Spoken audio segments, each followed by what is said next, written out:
Travels by Broomstick comes to you from South Wales, the land of the dragon.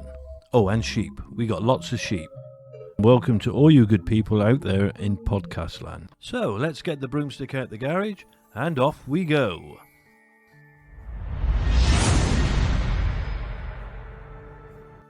Midnight, midnight, midnight, hark at the hands of the clock. Now the dead men rise in the forest of the stars, and the fists on the coffin knock. They dropped in their graves without one sound, then they were steady and stiff, but now they tear through the forest of the ground as heretic, drunkard and thief.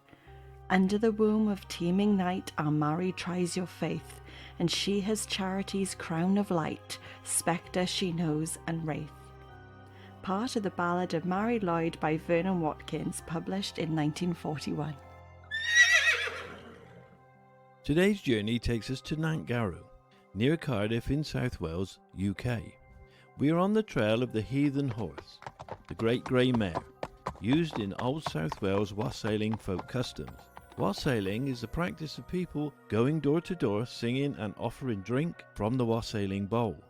The wassailing bowl is filled with hot mulled cider, ale or wine, in exchange for food and gifts. In the cider-producing regions of England, there is also a wassailing tradition, where people visit the orchards singing, dancing and giving gifts to the trees to ward off the evil spirits and to promote good apple harvest for the coming year. The Mari Lwyd tradition was first recorded in 1800 by J. Evans in a book entitled A Tour Through Part of North Wales, although the Mari Lwyd tradition is best known for its practice in the South Wales regions of Glamorgan and Gwent. It is a tradition performed around Yuletide as part of the midwinter festivities between Christmas and Twelfth Night, also called the Old Welsh New Year. The Mari Lwyd's origins are deeply mysterious. Thought to have originated from Celtic mythology, the pale horse is thought to be able to pass from our world into the underworld, such as the story of Rhiannon, a major figure in Welsh mythology appearing in the Mabinogion, who rode a white horse. She is the goddess of horses, the moon, rebirth and fertility. There are some people who believe that the Mari Lwyd tradition was once a fertility ritual, invoking the fertility of the land and animals to ensure the return of the crops, seen as a sign of hope through the darkness of the Welsh winter. The Mari Lwyd itself is a horse's skull that is attached to a pole, like that of a hobby horse. The skull's jaws are often hinged so that the skull can be made to talk or snap at people. A white cloak or sheet is placed over the back of the horse's skull to hide the person underneath. The horse's mane is made from streamers and ribbons and is often decorated with bells, holly and ivy. The Mari's eyes have glass, Christmas baubles or sometimes lights placed into the sockets to give her an eerie or ethereal look, a symbolic combination of life and death. The custom begins at dusk and often lasted late into the night. The leader of the group, a smartly dressed gentleman or ostler, who carried a staff and guided the Mari Lwyd. Holding its reins, they would make their way through the village. The Mari and the ostler would be accompanied by merry men, who would sing and play musical instruments. There might also be Punch and Judy characters that would go along with the group. These would both be played by men. Punch, a jester, would carry an iron fire poker, and Judy, his wife, would carry a besom broom, and they would both wear brightly coloured clothing. The Mari Lwyd group would approach a house and knock on the door. Once the door is opened, they would sing the traditional song requesting admittance into the home. Wel dyma ni'n dŵad gyfeillion, di niwad I ofyn cawn gannad, I ofyn cawn gannad, I ofyn cawn gannad I gannin.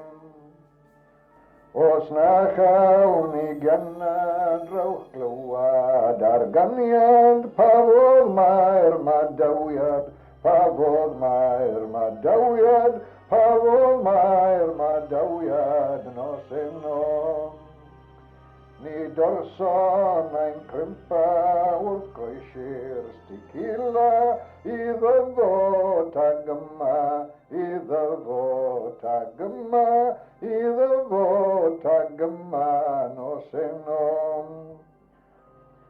Os oes yna ddynion a sdori, englynion, rowch glywad yn union, rowch glywad yn union, rowch glywad yn union nos enom.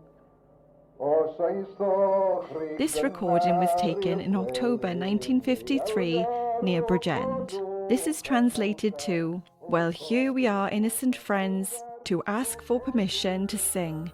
If we don't get permission, let us know in song. We have cut our shins, crossing the styles to come here tonight. If there are people here who can compose englynion, then let us hear them now tonight. If you have gone to bed too early in a vengeful spirit, oh get up again good-naturedly tonight. The large sweet cake with all kinds of spices, oh cut generous slices this Christmastide. Oh tap the barrel and let it flow freely, don't share it meanly this Christmastide. The home's inhabitants would then have to sing back at them, offering various excuses for why they couldn't come in a sort of singing rap battle called the Punko. Of course, the Mari Lwyd would eventually win after the inhabitants of the home would run out of ideas to deny them entry. The group would then be welcomed into the home to share their food and drink the wassail, to feed the Mari, making her happy. The Mari Lwyd would then run around the home, neighing and snapping its jaws at everyone, creating absolute havoc while the ostler pretended to try and restrain the Mari. Meanwhile, the merry men would play music and sing songs.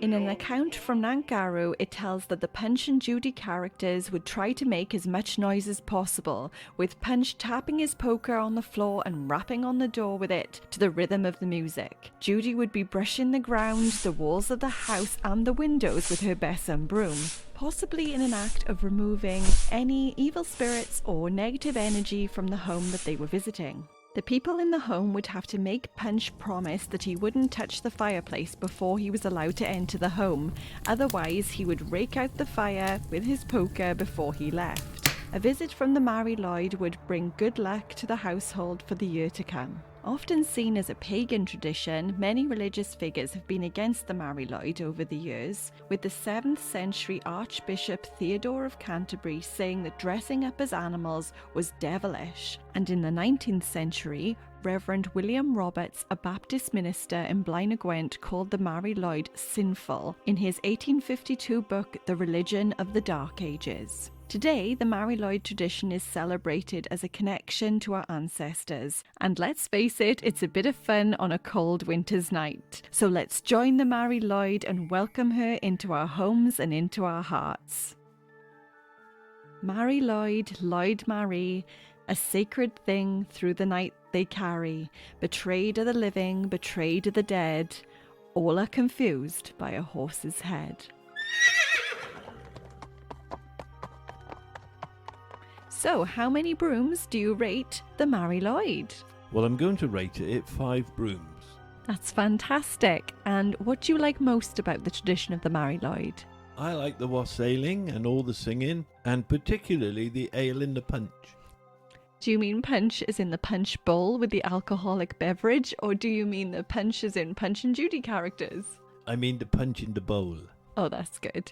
Do you think that Mari Lwyd is quite a scary character with the horse's skull? Only when you wear it. It isn't a real horse's skull when I wear mine. I made mine out of paper mache. Nay, lad.